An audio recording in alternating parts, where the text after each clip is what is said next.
गंगा स्नान, हास्ती और नौलखा, आखिर क्या है गंज के जहार दीवान मेले की पूरी कहानी। नमस्कार दोस्तों, मैं हूं एसपी तंवर और आप देख रहे हैं भारत मंथन न्यूज, खबर ही नहीं विश्वास भी। दोस्तों, बिजनौर के गंज में इन दिनों आस्था का सैलाब उमड़ रहा है।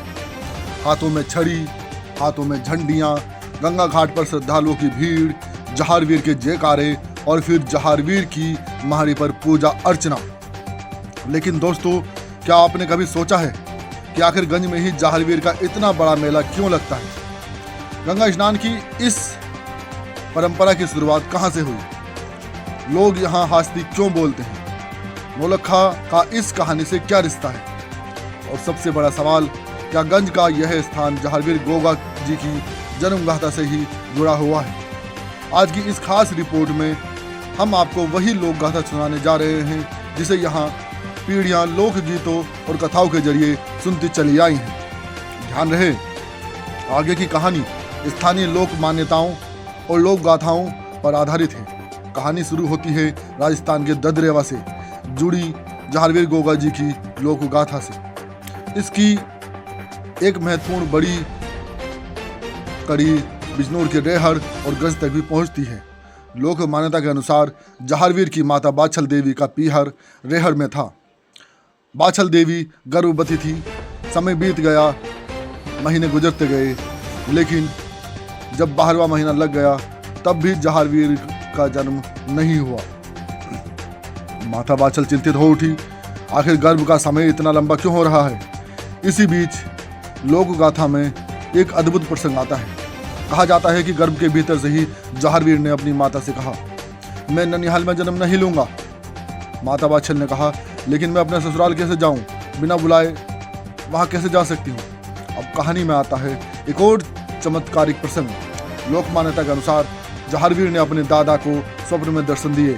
दादा को संकेत मिला कि बाछल को लेने जाना है। इसके बाद दादा उन्हें लेने के लिए रेहड़ पहुंचे और फिर शुरू हुई वह यात्रा जो आगे चलकर गंज की आस्था की सबसे महत्वपूर्ण कड़ी बन गई। माता बाछल अपने ससुराल की ओर रवाना हुई। रास्ते में यात्रा करते करते रात हो गई। अब रात में आगे जाना संभव नहीं था, इसलिए लोक मान्यता के अनुसार उन्होंने गंज के घाट पर रात्रि विश्राम किया। और दोस्तों, यहीं से शुरू होती है गंज की कहानी, जिसकी वजह से आज भी यहाँ जहारवीर के नाम पर आस्था उमड़ती है। रात का समय था, गंगा किनारा था और उसी दौरान एक अद्भुत घटना घटी। लोक गाथा के अनुसार नाग देवता तक्षक के आदेश पर एक सांप वहां पहुंचा। कहा जाता है कि उसका उद्देश्य माता बाछल को डसना था, लेकिन जहारवीर की शक्ति के कारण वह माता बाछल को डस नहीं पाया। इसके बाद सांप ने वहां मौजूद बैल को डस लिया। बैल को सांप के डसने से वह गिर पड़ा। यात्रा रुक गई, लोग परेशान हो गए। लेकिन लोक गाथा में कहा जाता है कि तभी गर्भ के भीतर से जहारवीर की आवाज आई। उन्होंने कहा, अपने बाल यहाँ बांधो और हास्ती बोलो, यानी यहाँ अपनी आस्था व्यक्त करो, जात दो और जहारवीर को पुकारो। कहा जाता है कि जैसे ही यह बात मानी गई, बैल ठीक हो गया। और यहीं से जुड़ी मानी जाती है गंज में हास्ती बोलने और अपनी मनोकामना रखने की परंपरा। आज भी श्रद्धालु अपनी मुराद लेकर यहाँ आते हैं। कोई अपनी परेशानी लेकर आता है, कोई परिवार की खुशहाली के लिए, कोई संकट से मुक्ति के लिए और कोई अपनी पूरी मनोकामना की जात देने। यही वजह है कि गंज की आस्था में हास्ती शब्द का अपना विशेष महत्व माना जाता है। लेकिन कहानी यहाँ खत्म नहीं होती। लोक मान्यता के अनुसार अपने पीहर से निकलते समय माता बाछल का गंगा से भी संबंध जुड़ता है। गंगा किनारे उनका पड़ाव था और आज गंज में श्रद्धालुओं द्वारा गंगा स्नान करके जहारवीर की महाड़ी पर जाने की परंपरा को इसी लोक गाथा से जोड़कर देखा जाता है। यानी आज जो श्रद्धालु गंगा में स्नान करते हैं, उसके पीछे केवल धार्मिक परंपरा नहीं, बल्कि स्थानीय लोक गाथा की एक कहानी भी जुड़ी हुई मानी जाती है। पहले गंगा स्नान, फिर जहारवीर की महाड़ी, फिर छड़ी और झंडी, उसके बाद नौलखा। अब जरा नौलखा को समझिए। लोक मान्यता में नौलखा को भी जहारवीर की यात्रा से जुड़ा महत्वपूर्ण स्थान माना जाता है।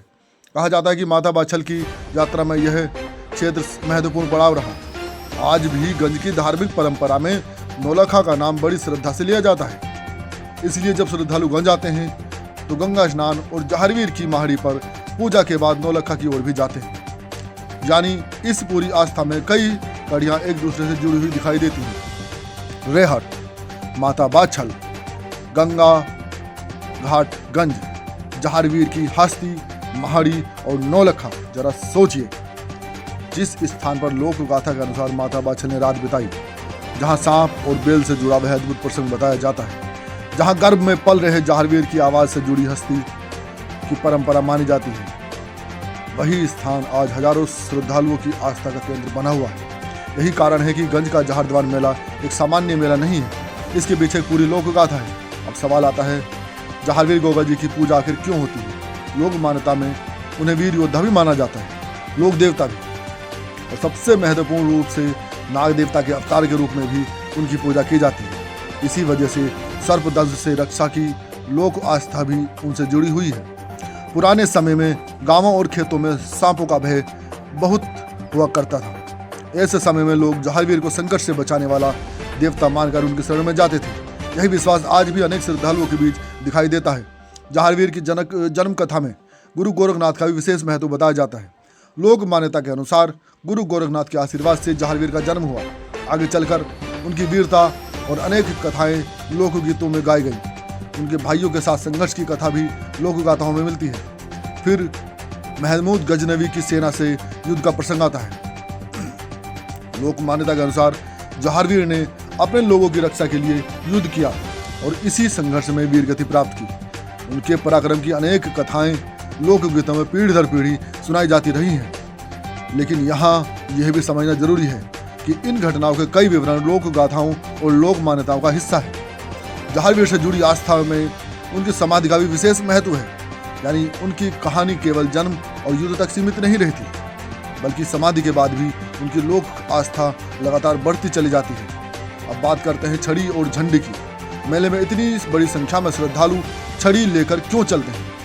स्थानीय धार्मिक परंपरा में छड़ी को श्रद्धा, संकल्प और समर्पण का प्रतीक माना जाता है। कई श्रद्धालु मनोकामना पूरी होने के बाद छड़ी लेकर आते हैं। कई लोग पहली बार संकल्प लेकर छड़ी लेकर आज चढ़ाते हैं और फिर झंडी भी श्रद्धा के प्रतीक के रूप में चढ़ाई जाती है। इसलिए मेले में दिखाई देने वाली हर छड़ी के पीछे किसी न किसी की अपनी आस्था जुड़ी होती है। अब आप पूरे दृश्य को एक साथ देखिए। गंगा का घाट, स्नान करते श्रद्धालु, हाथों में छड़ी, हाथों में झंडी, मुंह से जहारवीर के जयकारे, महाड़ी पर पूजा, हस्ती बोलते श्रद्धालु और फिर नौलखा की ओर बढ़ती आस्था। यही है गंज के जहारद्वार मेले की पहचान और शायद यही वजह है कि श्रावण आते ही यहाँ श्रद्धालुओं की संख्या बढ़ने लगती है। श्रावण का संबंध भगवान शिव और नागों से जुड़ी धार्मिक मान्यताओं से माना जाता है और जहारवीर की लोक आस्था भी नागों से जुड़ी हुई है। इसलिए इस महीने में जहारवीर की पूजा, छड़ी झंडी चढ़ाने की परंपरा का विशेष महत्व माना जाता है।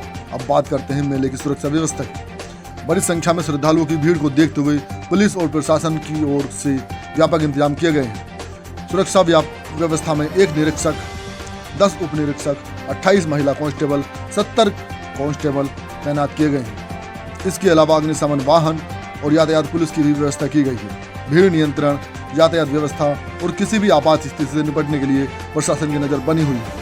बुधवार को मेले का भव्य शुभारंभ जिला पंचायत अध्यक्ष चौधरी साकेंद्र प्रताप सिंह ने किया। इस अवसर पर मुख्य विकास अधिकारी रणविजय सिंह, तिलकराज उपाध्याय अभियंता, पंकज तोमर अधिकारी, राजेश कुमार यादव अपर अभियंता, रोहित कुमार अपर अभियंता, वीर सिंह अनुभागीय मुख्य, देवेंद्र कुमार मेला बाबू, राजेश कुमार राजस्व निरीक्षक और दरवेश कुमार राजस्व निरीक्षक सहित संबंधित अधिकारी मौजूद रहे। इसके अलावा बिजनौर नगर पालिका अध्यक्ष इंदिरा सिंह, झालूर नगर पालिका अध्यक्ष लोकेंद्र चौधरी, जिला पंचायत सदस्य फुरकान अहमद, अमर सिंह, ज्ञानेंद्र झदाला, उत्तम कुमार, आसाराम, ललित चौधरी, सह कोषाध्यक्ष नितिन गर्ग, मंडल कोषाध्यक्ष और राजू उपाध्याय, पूर्व मंडल महामंत्री सहित कई जनप्रतिनिधि और गणमान्य लोग भी मौजूद रहे। तो दोस्तों, जब आप अगली बार गंज के जहारद्वार मेले में किसी श्रद्धालु को गंगा स्नान करते देखें, तो किसी को छड़ी लेकर जाते देखें या किसी को झंडी चढ़ाते देखें या किसी को जहारवीर के सामने हस्ती बोलते देखें, तो याद रखिएगा, इसके पीछे सिर्फ एक मेले की कहानी नहीं है। इसके पीछे लोक गाथा में वर्णित माता बाछल की यात्रा है, शहर से निकलने की कहानी है। गंज के गंगा घाट पर रात्रि विश्राम की मान्यता है। तक्षक नाग से जुड़ा प्रसंग है। बेल के ठीक होने की कथा है। गर्भ से जहारवीर की आवाज की लोक मान्यता है। हस्ती बोलने की परंपरा है, गंगा स्नान की आस्था है, जहारवीर की माड़ी है, छड़ी और झंडी है और नौलखे से जुड़ी धार्मिक परंपरा है। यानी गंज का यह मेला सिर्फ आज की भीड़ नहीं है, यह पीढ़ियों से चली आ रही उस लोक आस्था का हिस्सा है जिसे लोग आज भी अपने साथ लेकर चल रहे हैं। कहानी कितनी पुरानी है, इसका हर प्रसंग इतिहास में कितना प्रमाणित है, यह अलग विषय है, लेकिन लोक विश्वास की ताकत देखिए। सदियां बीत गईं, पीढ़ियां बदल गईं, लेकिन गंज में आज भी लोग गंगा स्नान करते हैं, जहारवीर की माड़ी पर जाते हैं, हस्ती बोलते हैं, छड़ी और झंडी चढ़ाते हैं और अपनी मनोकामना लेकर जहारवीर के दरबार में पहुंचते हैं। यही है गंज के जहार दीवान मेले की असली कहानी। मैं हूं SP तंवर और आप देख रहे हैं भारत मंथन न्यूज। खबर ही नहीं, विश्वास भी। वीडियो पसंद आया हो तो लाइक करें, शेयर करें और भारत मंथन न्यूज चैनल को सब्सक्राइब करना ना भूलें।